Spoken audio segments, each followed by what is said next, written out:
अस्सलामुअलैकुम। Welcome to my YouTube channel. आज हम चैप्टर नंबर 9 को स्टार्ट कर रहे हैं। इस वीडियो से पहले chapter number 1 to chapter number 8 all videos are uploaded now, जिसमें हमने थ्योरी और न्यूमेरिकल्स दोनों को डिस्कस किया हुआ है। आज चैप्टर नंबर 9 स्टार्ट करने जा रहे हैं। चलिए आइए स्टार्ट करते हैं। सबसे पहले आता है कि what is the transfer of heat. Transfer of heat कहते हैं the thermal energy from a body flows to a cold body is the form of heat is called the transfer of heat. Heat का एक जगह से दूसरी जगह या एक बॉडी से दूसरी बॉडी में ट्रांसफ़र होना, इसे कहते हैं हम ट्रांसफ़र ऑफ हीट। तीन तरह की होती है, कंडक्शन, कन्वेक्शन एंड रेडिएशन।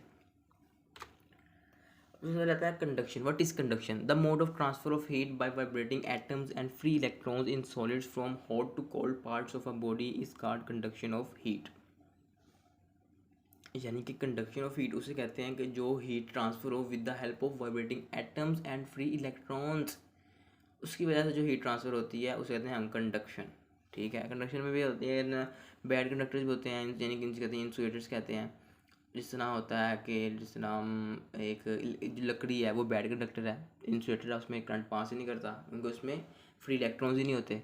रबड़ हो गया, ग्लास हो गया, कॉटन हो गया, वूल हो गया, ये बैड कंडक्टर्स होते हैं। जो मेटल्स होती हैं ना वो गुड कंडक्टर होते हैं, उनके उसमें फ्री इलेक्ट्रॉन्स होते हैं। अगर thermal conductivity, what is thermal conductivity? The amount of heat that flow in unit time is called the rate of flow of heat. यानी कि रेट ऑफ फ्लो उससे कहते हैं कि जो अमाउंट ऑफ हीट जो भी फ्लो होती है ना उससे कहते हैं रेट ऑफ फ्लो। अगर हम उसको टाइम के साथ करते कि जब भी कहीं पे रेट का फैक्टर आ जाए ना, तो आपने ना ये दिमाग में चीज़ उठा लो कि जहाँ पे रेट का फैक्टर आएगा वहाँ पे टाइम तो लाजमी होगा। रेट तो यूनिट टाइम को ही कहते हैं। इस तरह यहाँ पे हमने कहा Q over T is directly proportional to 1/L। ठीक है, अब हमने कहा कि जो इस ऑब्जर्व किया कि कितने फैक्टर्स पे डिपेंड है, फिर हमने उसको फार्मूला देखा। फार्मूले में क्यू ओवर टी था और 1/L था। तो हमने कहा कि क्रॉस सेक्शन एरिया पे डिपेंड कर रहा है उसका। जितना ज़्यादा क्रॉस सेक्शन एरिया ज़्यादा होगा उतनी ज़्यादा हीट जो है ज़्यादा ट्रांसफ़र होगी, तो वो एरिया भी डायरेक्टली प्रोपोर्शन आ गया। फिर हमने कहा लेंथ देखी, हमने जितनी ज़्यादा लेंथ होगी उतनी ज़्यादा हीट ट्रांसफ़र होगी, तो हमने इसलिए हमने एरिया और लेंथ को दोनों को कंसीडर किया। अब आता है कि टेम्परेचर का डिफरेंस बिटवीन एंड्स क्या। हमने कहा कि जो क्यू ओवर टी है ना, यानी क्यू ओवर टी क्या है? क्यू हमारे पास थर्मल यानी कि हीट है और टी है पर यूनिट टाइम, इसलिए इसे कहते हैं thermal conductivity, heat of flow कहते हैं। उसको डायरेक्टली प्रोपोर्शन किया कि T1 - T2 है। यह अपने आप लगा दिया एरिया के भी डायरेक्टली प्रोपोर्शन है और लेंथ के भी लेंथ के इनवर्सली प्रोपोर्शन है। तो हमने वहाँ पे वैल्यूज पुट की, यहाँ पे हमारे पास जो वैल्यू पे आई है आ गया फॉर्मूला। हमने कहा कि जो कोफिशिएंट है ना के, उसको डिफाइन इस तरह किया the rate of flow of heat across the opposite faces of a metre cube of a substance maintained at a temperature difference of 1 Kelvin is called the thermal conductivity of that substance। ये उसका unit है वाट पर metre पर kelvin या जॉल पर metre पर kelvin पर second. अब कहते हैं कंडक्टर्स। कंडक्टर्स हमने पहले बात की, कंडक्टर्स वो होते हैं जो इलेक्ट्रिसिटी जिनमें से पास होती है। इलेक्ट्रिसिटी के ऐसे कंडक्टर्स होते हैं, यानी कि उसमें इलेक्ट्रिसिटी आराम से पास हो जाती है। और जिस तरह होता है कि hot water tanks are insulated by plastic और फॉर्मिंग लैगिंग। क्यों करते हैं हम उनको? ताकि जो गर्म हीट है वो बाहर ना जाए, ही इसलिए हम करते हैं। इसलिए उनको इंसुलेट करते हैं ताकि जो पानी गर्म है वो गर्म ही रहे। कूलर्स जो होते हैं जो हम सर्दियों में यूज़ करते हैं ठंडा पानी पीने के लिए, उस पर जब हम ठंडा पानी बना लेते हैं तो 5-6 घंटे आराम से निकल जाते हैं उसमें। यही अगर आपने जग में बनाया हो ना, तो जग में पानी इतना गर्म होता है जिससे स्वाब का है। आगे आता है ceiling of room is covered by insulating materials, फिर double glazed window panes are used. अब यूज़ ऑफ क्या है, गुड कंडक्टर का यूज़ क्या है? यूज़ ये है कि हम गुड कंडक्टर यूज़ करते हैं जब हमें क्विकली ट्रांसफर ऑफ हीट करनी हो। Cookers, cooking platter, boilers, radiators, condenser etcetera are made of metals. अगर बैड कंडक्टर से इंसुलेटर्स वही है जिसमें इलेक्ट्रिसिटी सही तरह पास नहीं करती, हीट सही तरह पास नहीं करती, उसके कहते हैं बैड कंडक्टर्स। वो बने होते हैं वुड से और प्लास्टिक से। Air is one of the bad conductor और best insulator that is by cavity walls, two walls separated by an air space. यानी कि अगर आपने दो बॉडीज रखी हैं ना, दो मेटल्स रखी हैं और उनके दरमियान में आपने स्पेस छोड़ दिया है, इनके दरमियान स्पेस मतलब यही है कि उसके दरमियान में एयर है, तो दोनों के दरमियान दोनों बॉडी से चाहे दोनों हीट कैसे कंडक्टर दोनों को हीट दे भी रहे हैं, लेकिन दोनों आपस में कंटेक्ट नहीं करेंगी, यानी कि दोनों में हीट ट्रांसफर नहीं होगी क्योंकि वो एयर एक इंसुलेटर है वो हीट एक बॉडी से दूसरी बॉडी में ट्रांसफ़र ही नहीं करने देगी। वुलन क्लॉथ है। फिर सॉफ्ट इंसुलेशन बोर्ड है, are use between external bricks walls of a house. अब आता है कन्वेक्शन। कंडक्शन पर आके जो कोई भी हीट है जो उनके मॉलिक्यूल्स की वाइब्रेशन की वजह से होती है उसे कहते हैं कंडक्शन। अब कन्वेक्शन किसे कहते हैं? कन्वेक्शन कहते हैं transfer of heat by actual movement of molecules from hot body to hot place is called convection. उसमें था वाइब्रेटिंग मॉलिक्यूल्स थे, इसमें था कि जो भी मॉलिक्यूल्स की अपनी मूवमेंट होती है ना, जो अपनी मूवमेंट होती है उसके जरिए जो हीट ट्रांसफर होती है ना हॉट टू कोल्ड प्लेस की तरफ, उसे कहते हैं हम कन्वेक्शन। जैसा कन्वेक्शन करंट भी होता है, कन्वेक्शन करंट दो तरह का करंट होता है, कन्वेक्शन करंट एक होता है इलेक्ट्रॉनिक करंट।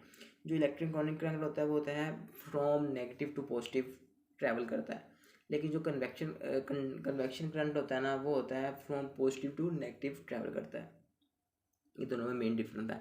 अब कहने का कन्वेक्शन करंट में क्या यूज़ किया, वो होता है set off by electric gases और coal heaters help to warm out houses and office. यानी कि कन्वेक्शन करंट हम हीटर्स में यूज़ करते हैं, जिसकी वजह से होता है ये कि जो हमारे कमरे हैं वो जल्दी गर्म हो जाते हैं, जल्दी हीटअप करने के लिए हम कन्वेक्शन यूज़ करते हैं।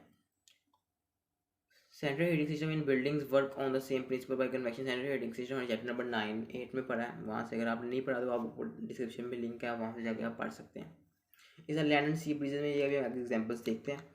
अब उन्होंने कहा कि जो बलून है क्यों ऊपर उठता है, ये इसलिए उठता है कि हमारा जो गर्म गर्म हवा होती है ना, ठंडी हवा नीचे आ जाती है और गर्म हवा ऊपर चल जाती है। इसी वजह से जो हमारी बिल्डिंग्स होती है ना, बड़ी बड़ी बिल्डिंग्स होती है, उनकी जो छतें होती हैं ना वो काफ़ी ज़्यादा लंबी होती हैं, काफ़ी ज़्यादा हाइट पर होती हैं। इसी वजह से होती है कि जो गर्म हवा आती है वो ऊपर चल जाती है, ठंडी हवा नीचे आ जाती है। ड्यू टू डेंसिटी कम होती है तो वो ऊपर चल जाती है, डेंसिटी ज़्यादा होती है वो नीचे आ जाती है। इस तरह लैंड और सी ब्रीज में ये होता है कि गर्मी में होता ये है कि अगर लैंड्स में जाओ ना तो सुबह का टाइम ये होता है कि कोल्ड एयर जो है वो उसकी तरफ जा रही होती है, लैंड्स की तरफ आ रही होती है, और रात को होता ये है कि रात को होता है ठंडी हवा लैंड की तरफ आ रही होती है, जिसकी वजह से हमें ठंडक महसूस होती है। ये भी कन्वेक्शन है। आगे आता है ग्लाइडर। ग्लाइडर भी गर्म हवा को यूज़ करते हुए ऊपर उड़ रहा होता है। इस तरह जो हमारे पास होते हैं बर्ड्स, वो भी नीचे ऊपर जो गर्म हवा होती है उनकी मदद से उड़ रहे होते हैं। ये सारा कन्वेक्शन का ये हमने 4 एग्जाम्पल्स पर ये बोर्ड में काफ़ी ज़्यादा आई हुई हैं, ये बहुत ही इंपॉर्टेंट है। अब आगे आता है रेडिएशन। क्या है, सब नाम सुना भी होगा, आपको पता है रेडिएशन क्या होती हैं। ये ट्रांसफर ऑफ हीट होती है from one place to form in the form of waves is called radiations.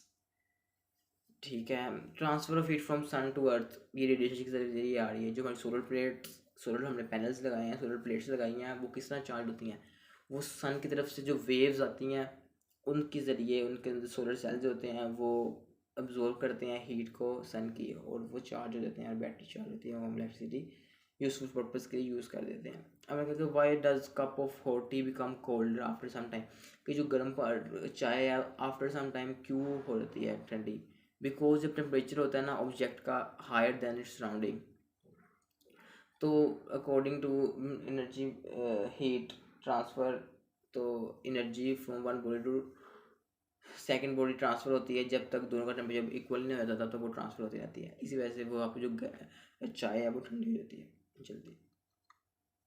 अब लेस्ली ट्यूब क्या होती है? The rate at which very surface emit heat depends upon the nature of the surface, this surface can be compared using Leslie's tubes. यानी कि जो जितनी भी different surfaces हैं उनका अगर हीट डिपेंड होना नेचर की सर्फेस के, तो जब उन दोनों को हमें कंपेयर करना हो ना तो हम उसको लेस्ली ट्यूब से करते हैं। इमिशन एंड लूसन रेडिएशन होती हैं। Leslie tube is a metal box having faces of different nature. The 4 faces of Leslie tube may be as follows: a shiny silvered surface, a dull black surface, a white surface, a colored surface. A dull black surface is a good conductor of absorber of heat as its temperature rises rapidly, or a poly surface is a good absorber of heat as its temperature rises very slowly. इसीलिए कहते हैं कि सर्दियों में dark कपड़े पहने जाएं ताकि हीट एब्जॉर्ब करे और हमारा जिस्म गर्म रहे, और सर्दियों में हम हल्के कपड़े पहने, कम यानी कि कलर उनका कम डार्क हो ताकि वो हीट को एक्सपेल करें। अगर ग्रीन हाउस इफेक्ट में होता ये है कि हम ना जैसे ना ये आ गया, ये ग्रीन हाउस है। होता ये है कि ग्रीन हाउस में हम एक शीशे की दीवारें लगा देते हैं, शीशे लगा देते हैं और अंदर पौधे रख देते हैं। ये होता ये है कि जब कोई हीट आती है ना, नीचे हीट आने की वजह से होता ये है कि जो शीशे हैं वो हीट को अंदर ले तो आते हैं, एब्सॉर्ब तो कर लेते हैं, लेकिन बाहर एमिट नहीं करते, जिसकी वजह से अच्छी खासी ग्रोथ हो जाती है पौधों की ना, अच्छी, और फोटोसिंथेसिस का अमल अच्छा होता है, तो यानी कि वो काफ़ी ज़्यादा डेफिशिएंसी नहीं रहती। तो लेकिन इसका एक ही ड्रॉबैक ये है कि जब ज़्यादा हीट नीचे आती है, और जो और जाने नहीं देती है इनको हीट, जब ही ग्रीन हाउस वापस जाने नहीं देती, तो होता ये है कि हीट काफ़ी ज़्यादा अर्थ पे आ जाती है, और ये काफ़ी ज़्यादा सालों से चल रहा है। और अगर यही चलता रहा ना, तो टेम्परेचर जो है ना अर्थ का, वो कभी भी कम नहीं होगा, वो ज़्यादा से ज़्यादा होता जाएगा ऐसा। और ऐसा एक टाइम ऐसा भी आएगा कि ग्लेशियर्स भी पिघलना शुरू हो जाएंगे, जो अभी पिघल भी रहे हैं, और जो गर्मी है वो ज़्यादा से ज़्यादा हो जाएंगी, और सर्दियाँ बिल्कुल ही कम हो जाएंगी। इसी की कहते हैं ग्लोबल वार्मिंग। ग्लोबल वार्मिंग वो होता है कि जो ग्रीन हाउस की वजह से जो गैसेज नीचे हैं, कार्बन डाइऑक्साइड लाइक, तो वो गर्म होने की वजह से होता ही है कि ग्लेशियर्स पिघला रही हैं, सो उसकी वजह से ग्लोबल वार्मिंग हो रही है। अब रेडिएशन की जो एप्लीकेशन है वो ये है कि black and rough surface absorb, जो मैंने पहले बताया कि ब्लैक कपड़े क्यों पहनते हैं सर्दियों में, और वाइट कपड़े इसलिए पहनते हैं कि ब्लैक अब्जॉर्ब करता है हीट को, और वाइट एक्सपेल करता है हीट को। वही Pauli's interior of the cooking and hot pots for reflection bags, यानी कि रेडिएशन का वही है कि गर्म टू ठंडा, गर्म यानी कि hot to cold body transfer heat radiation जरिए होती है, यही है, और ये इतना इंपॉर्टेंट नहीं है। बाकी कंडक्शन, कन्वेक्शन एंड रेडिएशन, ये तीनों बहुत इंपॉर्टेंट टॉपिक्स हैं, लॉन्ग क्वेश्चन के साथ भी, शॉर्ट क्वेश्चन के लिहाज से भी। That's all from my side. If you have any query, please feel free to write in the comment box. Thanks.